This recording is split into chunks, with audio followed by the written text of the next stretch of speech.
বেলালকে নবীজি ডাক দিয়ে বলেন, বেলাল ফজরের আজান তুমি দিবা না অন্য কেউ দিবে? সারা রাত বেলাল ঘুমায় নাই, জানাজাতে বসে আল্লাহর দরবারে দোয়া করেন, আল্লাহ আমার যে মুয়াজ্জিনি গেল আমার কোনো দোষ নাই গো, সব তোমার দেওয়া। আমার বংশের কারণে মুয়াজ্জিনি গেছে, আমি গোলাম, এই বংশ তো আমি নির্বাচন করি নাই, তুমি বাড়াইছো।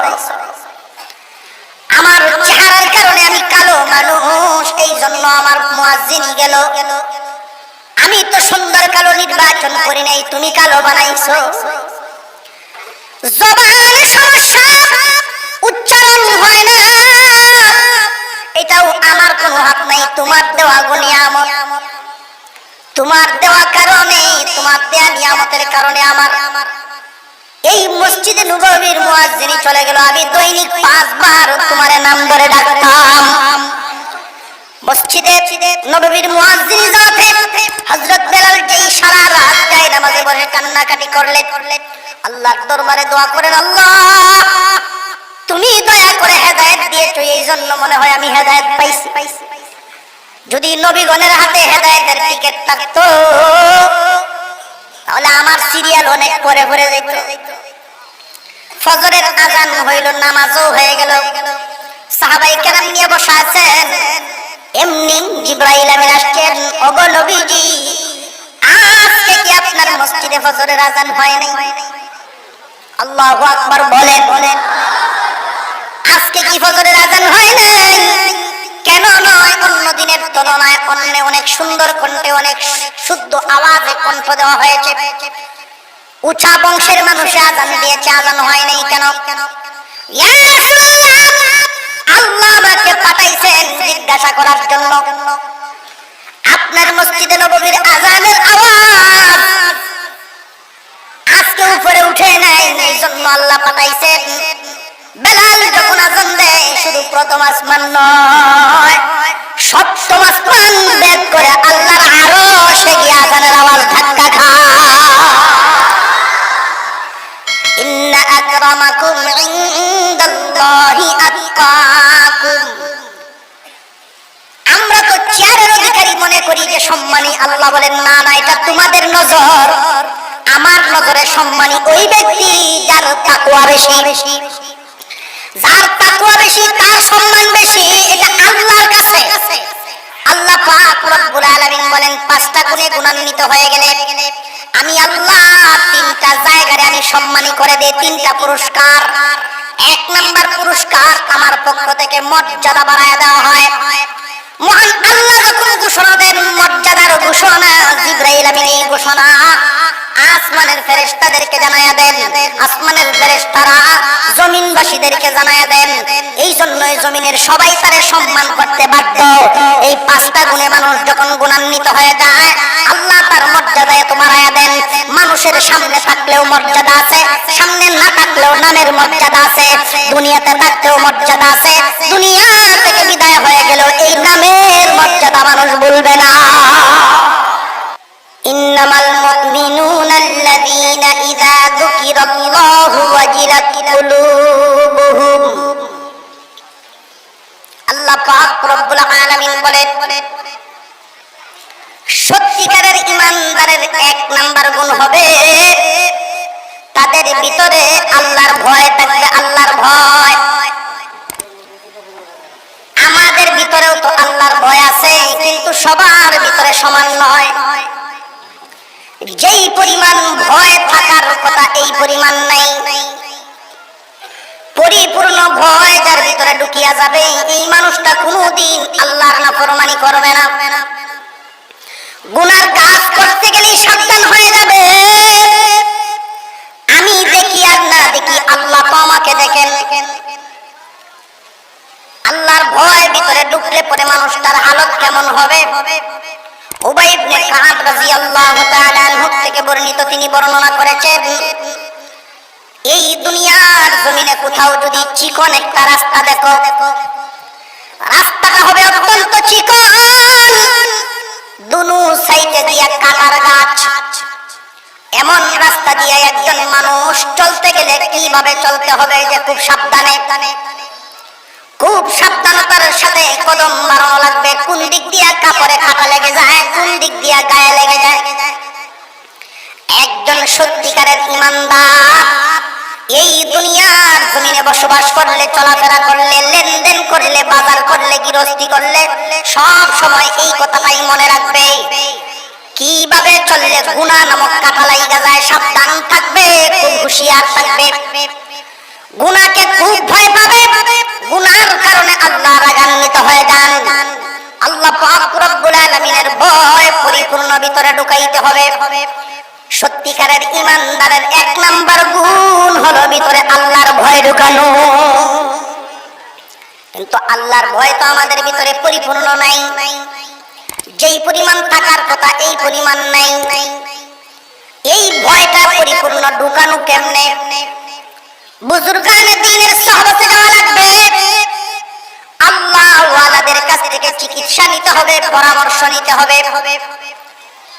এই মজলিসে যেহেতু বসলেন, প্রসঙ্গগত এসে গেছে, আমি একটা পরামর্শ দিয়ে দেই আল্লাহর ভয় ভিতরে ঢুকানোর জন্য। প্রত্যেক দিন কমপক্ষে 5 থেকে 10 মিনিট সময় মুরাকাবা করবেন। কিসের মুরাকাবা?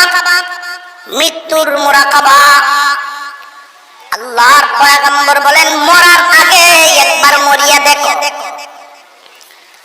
কিয়ামতের কঠিন ময়দানে তোমার আমলনামা ফেরেশতারা গণনা করার আগে তুমি নিজে একবার গণনা করে হিসাব মিলাও। হুজুর আকরাম সাল্লাল্লাহু আলাইহি ওয়াসাল্লাম বর্ণনা করেন, মৃত্যুর আগে একবার মৃত্যুবরণ করো, অর্থাৎ মুরাকাবা করিয়া হিসাব মিলাও। ও দুনিয়ার মানুষ, প্রতিদিনই কোনো না কোনো মানুষের মৃত্যুর এলান আমরা শুনি না? মসজিদের মাইকে এলান হয়, অমুক দুনিয়া থেকে বিদায় হয়ে গেছেন, কয়টার সময় জানাজার নামাজ হবে। এই দুনিয়াতে আসার যেমন সিরিয়াল আছে, যাওয়ার কিন্তু তেমন কোনো সিরিয়াল নাই। বড়র আগে ছোট চলে যায়, বাবার আগে সন্তান বিদায় হয়ে যায়, বুড়ার আগে যুবক বিদায় হয়ে যায়। এমন ঘটনা ঘটছে না? ঘটছে না? রে যুবক, খুব মনোযোগ দিয়ে শুনেন, এখনই নিজেদেরকে গড়ার সময়। মৃত্যুর মুরাকাবা করা, দিনে যে কোনো একবার যায় নামাজে বসে নামাজের পরে 5টা মিনিট সময় চিন্তা ভাবনা করো যে তুমি মৃত্যুবরণ করেছো, হালতটা কি তৈরি হবে। তোমার মৃত্যুর পরে অন্যান্য মানুষের নাম যেইভাবে মসজিদে এলান করা হয়, এইভাবে তোমার নামটাও মাইকে এলান হবে। অমুক নাই, ওইটার সময় জানাজার নামাজ হবে। মৃত্যুর কথা চিন্তা ভাবনা করো, চোখ বন্ধ করে। তোমার জন্য একদল মানুষ বাদাঘাট বাজারে চলে আসবে কাফনের কাপড় নেওয়ার জন্য, আরেকদল মানুষ কবর খোঁড়ার জন্য ব্যস্ত হয়ে যাবে, আরেকদল মানুষ বাঁশ কাটাকাটি করবে। আত্মীয় স্বজন, বন্ধু বান্ধব কুস খবর পায়া বিভিন্ন দিক থেকে ছুটাছুটি করে তোমার বাড়িতে ভিড় জমাবে। যেই মানুষগুলো তোমার বাড়িতে আসলে এদের আপ্যায়নের জন্য তুমি এক সময় ব্যস্ত হয়ে যাইতা, আজকে ওই মানুষগুলো তোমাকে চিরদিনের মতো বিদায় করার জন্য জমা হয়ে গেছে। আর তোমার লাশটা খাটের উপরে পড়ে আছে, মাথার নিচে একটা বালিশ পর্যন্ত নাই। এই লাশটাকে কিছুক্ষণ পরেই গরম পানি দিয়ে ধুয়ে চিরদিনের গোসল করানো হবে। মসজিদের পালকি তোমার বাসার সামনে হাজির হয়ে যাবে। বাচ্চারা বাবা বাবা করে কান্নাকাটি করে চিল্লাইতে থাকবে, এতিম বানায়া তুমি চিরদিনের জন্য বিদায় হয়ে গেলা।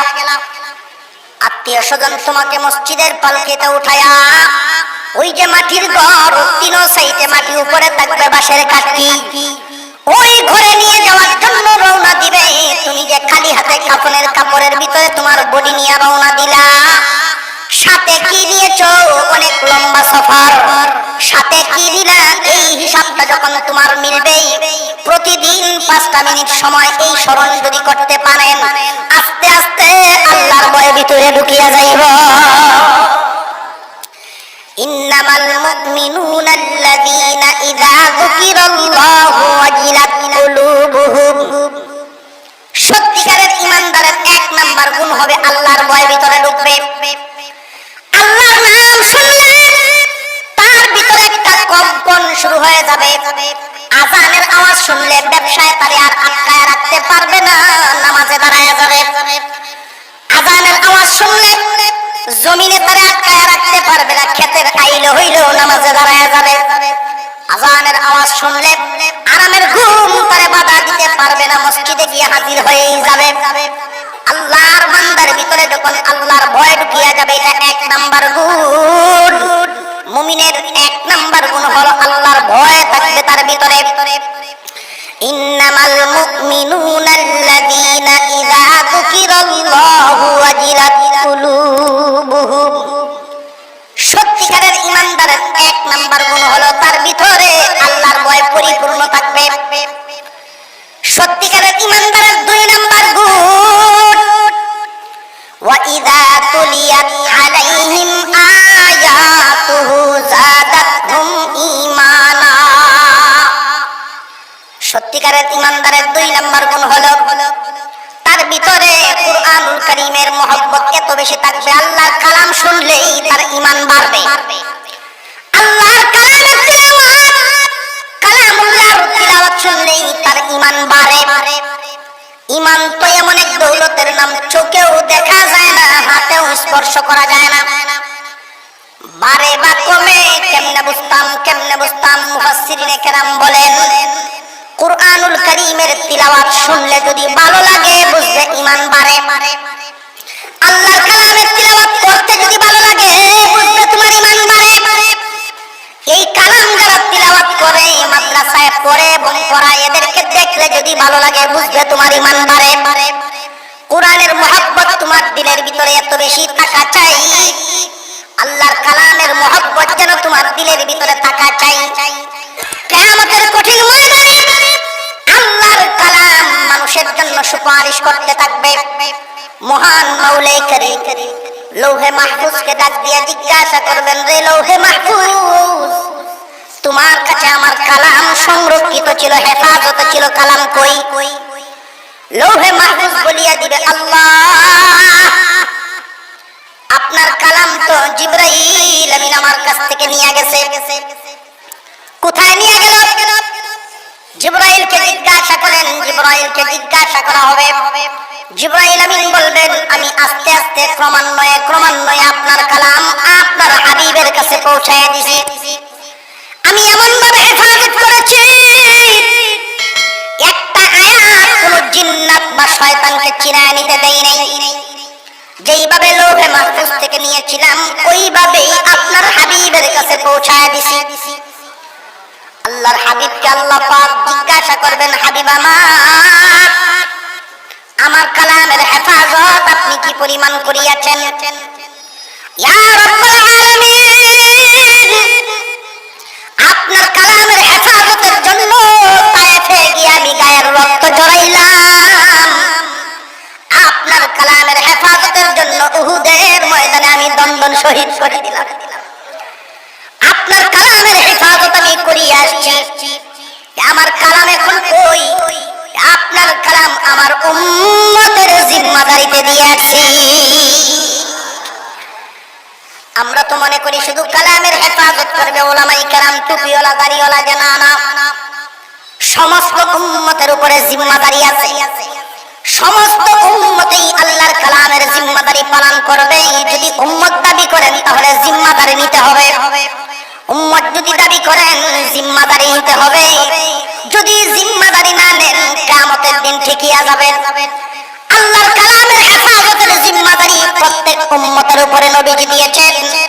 এক একজন উম্মত এক এক ভাবে জিম্মাদারি পালন করবে। সবার পালনের অবস্থা একরকম নয়। আল্লাহর কালামের হেফাজতের জিম্মাদারি সবাই একভাবে পালন করবে না। এই পৃথিবীর জমিনে একজন মানুষও যদি আল্লাহর কালামের হেফাজতের দায়িত্ব না নেয়, মহান আল্লাহ পাক রব্বুল আলামিন বুঝায় দিলেন দুনিয়াবাসী, তাওরাত, ইনজিল, জাবুর ওই সমস্ত কিতাবের মতো মনে করিও না, এই কালামও পরিবর্তন হয়ে যাবে।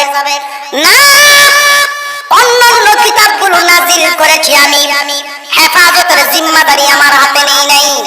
কিন্তু এই কোরআনের বেলায় আল্লাহ বলেন, নাহনু নাযালনা যিকরা যিকরা ওয়া ইন্না লাহু লাহাফিজুন। কোরআন নাযিল করেছি আমি, কোরআনের হেফাজতের জিম্মাদারিও নিলাম আমি আল্লাহ নিজের হাতে। আল্লাহ পাক রব্বুল আলামিন বুঝায় দিলেন, কোরআন নাযিল করেছি আমি, আর জিম্মাদারিও গ্রহণ করেছি আমি। দুনিয়ার কেউই যদি এই জিম্মাদারি না নেয়, আমি আল্লাহর কালাম আল্লাহ হেফাজত করব। কিন্তু উম্মতে মুহাম্মাদি কালামের জিম্মাদারি হাতে উঠায় নেয়, এক একজন এক এক ভাবে কালামের হেফাজতের দায়িত্ব গ্রহণ করে নেয়। আল্লাহ পাক রব্বুল আলামিন ডাক দিয়ে বলেন, ফেরেশতারা, ওই মানুষগুলো আমার কালামের জিম্মাদারি উঠায় নিয়েছে, যেই কাজ করলাম আমি আল্লাহ, এই কালামের জিম্মাদারি তো নিয়েছি আমি আল্লাহর হাতে। কিন্তু এই জিম্মাদারি আমি আল্লাহ করার আগেই দেখা যায় আমার বান্দারা করা শুরু করে দিয়েছে। আল্লাহর কালামের জিম্মাদারি কার? আল্লাহর। আল্লাহর কালামের হেফাজতের জিম্মাদারি আল্লাহর। তিনি ঘোষণা করেছেন, নাজিল করলাম আমি, হেফাজতও করব আমি। আল্লাহর কালাম আল্লাহ হেফাজত করবে। কিন্তু বান্দা যখন এই হেফাজতের দায়িত্ব নিয়ে নেয়, মহান মৌলাই করিম ডাক দিয়া বলেন, ফেরেশতারা রে, আমার কালামের হেফাজতের জিম্মাদারি আমার কিছু বান্দায় যখন উঠায় নিল, আমি আল্লাহর কাজ বান্দায় করে, সুতরাং এদের মর্যাদা আমি আল্লাহ বাড়ায় দিব। কেমনে বাড়ানো খুব ভালো করে বুঝবেন, কিয়ামতের কঠিন ময়দানে আল্লাহর কালামের সাথে যখন আল্লাহ কথা বলবেন, আল্লাহর কালাম সামনে দাঁড়ায় যাবে। ও আমার কালাম, তোমার হেফাজতের জিম্মাদারি আমার বান্দারা, শেষ জামানার বান্দারা কেমনে করেছে? আল্লাহর কালাম আল্লাহর সামনে দাঁড়ায় বলবে, আল্লাহ, একদল মানুষ 6 থেকে 7 বছরের বাচ্চাকে আমাকে হেফাজত করার জন্য মাদ্রাসায় ভর্তি করে দিছে। যেই সন্তানগুলো মা বাবার মাঝখানে ঘুমানোর কথা, এই সন্তানগুলোরে মাদ্রাসায় ভর্তি করে আবাসিক বোর্ডিং এ রাখে, ফ্লোরে ঘুমায়। প্রচন্ড শীতের মধ্যে মা এবং বাবা যখন লেপ কম্বল নিয়ে ঘুমায়, এই সন্তানটার কথা মনে হয়, মার দিকে বাবা তাকায় থাকেন, বাবার দিকে মা তাকায় থাকেন, চোখের পানি ছাড়েন আর সন্তানের কথা মনে করেন। আবার মনের ভিতরে সান্ত্বনা নেন, আমাদের সন্তানটাকে তো আমাদের দুনিয়া কামাইয়ের জন্য দেই নাই, দিয়েছি আল্লাহর কালাম হেফাজত করার জন্য। এই কালামের মহব্বতে যখন সান্ত্বনা নেন, এই একদল মানুষ কালাম মুখস্থ করিয়ে হেফাজত করার জন্য কোরআনের হাফেজ হয়ে যায়। আল্লাহর কালাম হেফাজত করার জন্য কোরআনের হাফেজ হয়ে যায়, আর একদল মানুষ ব্যাখ্যা বিশ্লেষণ শিখে আলেম হয়ে যায়।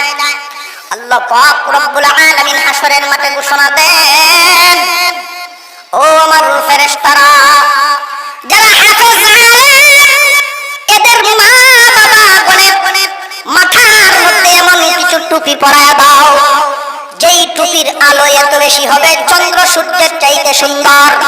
সমস্ত হাশরবাসীরা ওই টুপিওয়ালার দিকে তাকায়া থাকবে। হাফেজ আলেমদের পিতামাতার মর্যাদা মহান আল্লাহ ঘোষণা করে দিবেন হাশরের মাঠে।